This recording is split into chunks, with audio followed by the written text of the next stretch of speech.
துணை முதல்வரின் காரை பார்த்ததும் பின்னாலேயே ஓடி வந்த குழந்தைகள்.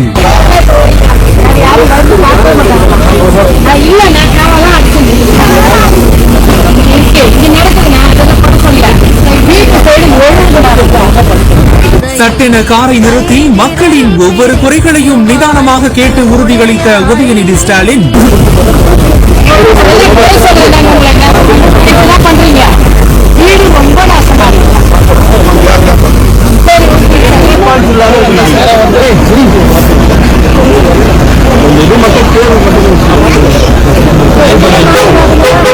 கண்ணகி நகர் கார்த்திகாவின் கோரிக்கைக்கு உடனடி நடவடிக்கை.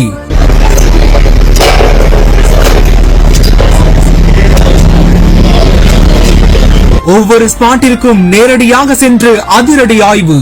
சென்னையில பருவமழையை முன்னிட்டு மேற்கொள்ளப்பட்டு வரும் முன்னேற்பாட்டு பணிகளை தமிழ்நாடு துணை முதலமைச்சர் உதயநிதி ஸ்டாலின் திடீரென ஆய்வு மேற்கொண்டிருக்காரு. சோழிங்கநல்லூர் சட்டமன்ற தொகுதிக்குட்பட்ட ஒக்கிய மதகு மற்றும் சுற்றியுள்ள பகுதிகளில் நடைபெற்று வரும் மழைநீர் வடிகால்வாய்கள் சீரமைப்பு பணிகளை நேரில் சென்று பார்வையிட்டிருக்காரு. பொதுமக்கள் மழையால் பாதிக்கப்படாமல் இருக்க அரசு மேற்கொண்டு வரும் நடவடிக்கைகளின் நிலையை அறியும் வகையில இந்த ஆய்வு மேற்கொள்ளப்பட்டிருக்குது.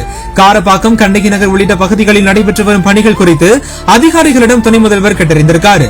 அப்போதான் வரைபடம் மூலமா சீரமைக்கப்பட்டு வரும் வடிகால் பணிகள் மற்றும் மழைநீர் கடலில் கலக்கும் வழித்தடங்கள் குறித்தும் அதிகாரிகள் விளக்கம் அளித்திருக்காங்க.